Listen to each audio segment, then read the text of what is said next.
I finally caught up to Black Clover and have had a lot of laughs and I've had a lot of fun. These are the thoughts, impressions, feelings, and everything in between going forward in the Black Clover manga. Let's get into it.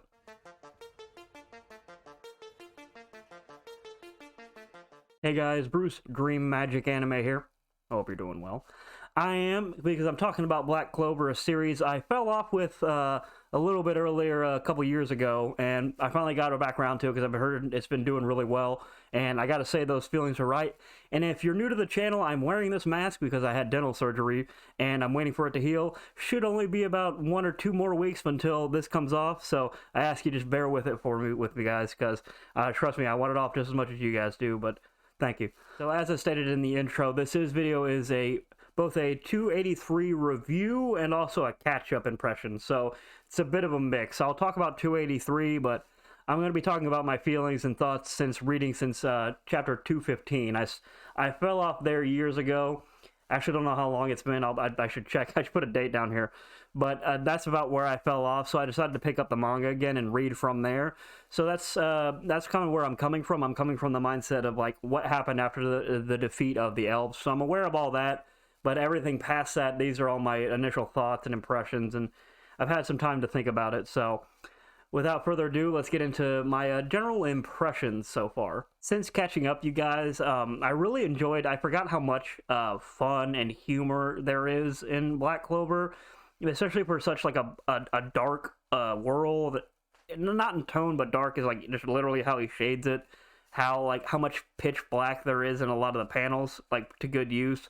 It's just, I forgot how much fun I have and, like, the smiles I get when the humor pops off. Like, I love Charlotte running away from Yami in the hospital bed in that scene when after the battle and everything like that. I thought that was really hilarious. Brought a grin to my face. I should mention I didn't drop it because, like, anything bad happened or, like, I thought it was poor quality. It's one of those things where maybe a break happened and, you know, I just dropped it. Mainly because I forgot. Like, I stopped with that. I got up to that chapter and I was like, all right. And then I went on to read, like, maybe more series or something happened in my life where I forgot about it. And just when I get behind on chapters or a weekly series like that, it takes me a minute to catch back up just to motivate myself to get back up. It happened with One Piece too. Like, I've fallen off not because anything bad happened. I just am like, all right, that arc's done, and I forget about it because a break happens or something like that. It's just one of those things I thought I should mention. I know that we were introduced to a new power leveling system and everything like that. I know we've since chapter 215 we were introduced to a time skip. We should mention that we were introduced to a devil host other than Asta. Sorry, buddy. We were introduced to people who have created a ranking system. So we were introduced to a new power leveling system in the way of stages, so like stage 3, stage 2, 1, 0, arcane. And with that, I'm not particularly worried about having a new leveling system. I think it's interesting that we got one now when there's been so many chapters. We're 200 in and we finally got sort of a ranking besides, like, you have a 4-leaf clover. Well, you know, we've seen 4-leaf clover guys and 3 and all that. So it's nice to have sort of a frame of reference. The only downside that with introducing something like that is when you have a power leveling system, if everyone's arcane or stage 0, it starts losing its meaning. So I'm just worried about that particularly. I don't want everyone to be special just because you need your arcanes and your stage 0s to be, you know, special so that we have a frame of reference. It sort of loses its impact if everyone's arcane. We kind of saw that with the Black Wolves where it's like, oh, I didn't realize there were other arcanes here or stage 0s here. It's like, yeah, Yami picked some good ones, right? But, you know, not everybody can be a hidden gem who can just burst onto the scene, you know, willy-nilly like that, right? So that's my only thoughts on the power scaling. I just don't want it to turn into something where everyone is arcane, but other than that, I like having a frame of reference. I think it was time 200 chapters in, and with that, we also should talk about that now 215 on, we got introduced to a wider scope of the world, so it was good timing because all our missions and kind of events were taking place within the confines of the Clover Kingdom. So we had only really that perspective. It might have been known that there were other places out there, but we didn't really get any exposition on anything other than the Clover Kingdom. So it was good to have a domestic kind of outlook until the biggest domestic threat was taken care of, the elves, right? He picked a good time to stop at the Clover Kingdom and say, okay, the biggest threat there, every story I could tell there has been finished. Let's widen the scope.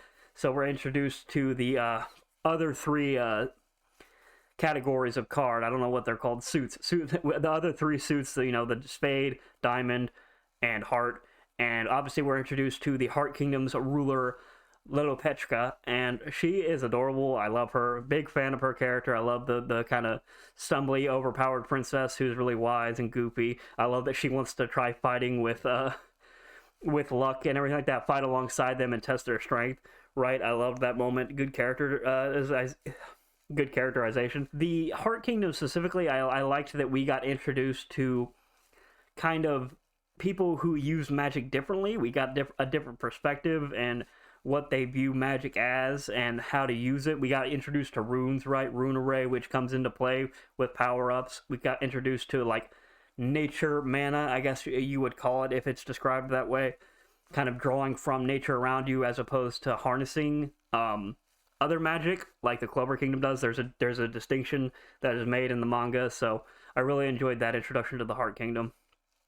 Now, the Spade Kingdom, I'm loving them as villains. I'm loving that there's a triad. I love that they have three central figures. They instantly come in and wreck stuff at the Golden Dawn headquarters, so my boy Yuno gets some development there. He has some motivation. We see that, they're really powerful, able to take on some of their highest ranking members sort of with ease. Vengeance, what great redemption and character writing for Vengeance with his saving everyone while fighting instead of trying to save himself. We really get the sense that these Golden Dawn members have been seeing him put in work for the past 6 months we really see them and get a sense that William's been putting in the work and earning their trust. So I thought that was great, a great moment with at the table and that, but I like the widening of the scope in Black Clover so far. I'm glad that the author chose this moment to pull everything back, pull the microscope back, and kind of show what's going on, because I think we needed a bit of change of scenery. With the Spade Kingdom, obviously their thing is devil hosting, so they're drawing on the power of devils like Asta does to combat and use really powerful magic on top of it. There's bone magic, the gravity magic, and I think curse magic, right? The three, I'm going to correct myself if I'm wrong, but you have the three senses of magic from the three main triads, and as well as, just the different stages of people they can give devil hosts to. So now, combined with the power scaling and the introduction of more devils, it's creating a real sense of urgency and tension in the manga, which I'm enjoying. Since 215, we've also been introduced to the vice captain of, I never thought about it before, never noticed it till now, so it was a good reveal, of Noct, the vice captain of the Black Bulls, who looks straight up like they're out of a Souls game, out of like Bloodborne or Dark Souls 2. You can definitely tell the author's, a fan of those games with his designs, which I'm loving. So his introduction really shifted the tone, because he's always grinning. You could tell something's always brimming beneath the surface, just because, when you introduce like slit eyes grinning characters like that, they're always up to something. You know what I'm saying? They're always planning something. You would never tell what they're thinking. So I like that. It's a little tropey, but I'm liking Noct coming in and kind of showing Asta how to use a devil, how to use their power to get stronger. And we have speaking of characters like that who always have a smile on their face, Bleach. We get sort of a Bleach moment where it's like, all right, 2 days, here's your devil, fight them, get their power. Like, we have very much a Bleach moment where they're like, all right, here's the source of your power, fight them. And typical Asta, and not in a bad way, I like Asta. Typical Asta, he doesn't go the route of subjugation.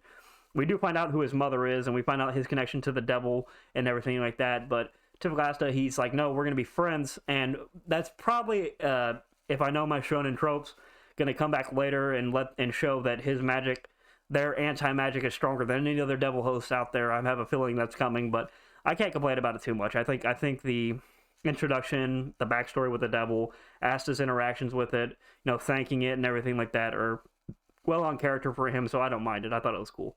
Noct himself, I'm wondering, because right now, I'll get into 283 and where we're at. Right now, he's basically faced with the devils that came out of the portal, right? That's the stakes right now in Black Clover. You have the portal open, the Spade Kingdom's trying to open it to release all the devils, and we see two powerful-looking devils walk out of it so far. They kind of remind you of the the previous devil in the previous arc with the elves. You know, it looks kind of like they kind of are reminiscent of him, real evil, menacing Key.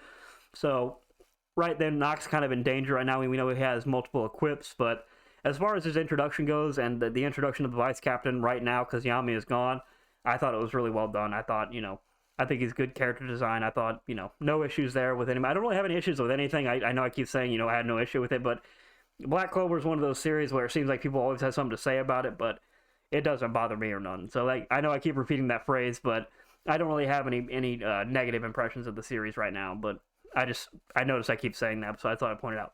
Anyway, with 283 where we're at right now, we know we ended with Fuego Leon attacking the ancient demons with his salamander magic, when we notice that the revolutionaries and the citizens are about to be attacked before Luck comes through with his lightning equip and damages the demons and saves the citizens. And that's where we're ending off with 283. That's where, we're all caught up now. I liked 283. I liked that Fuego Leon is showing his back. 1, 2, we're seeing his powers, and 3, part is at his speech about we might be different countries, but saving the citizens is the same thing. That's, super on brand with him. I liked that this chapter was heavy focused on him, and now that we have all of the main cast, really, we have everyone in the Spade Kingdom that we know of right now who can show up.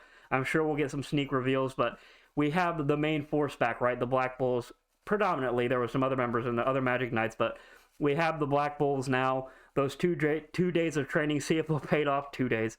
I wonder what that's going to do, but we now have them on the scene, so now we're going to get a lot of one-on-one fights, a lot of group attacking ancient demons and devils. I'm really curious to see where the devils go going forward.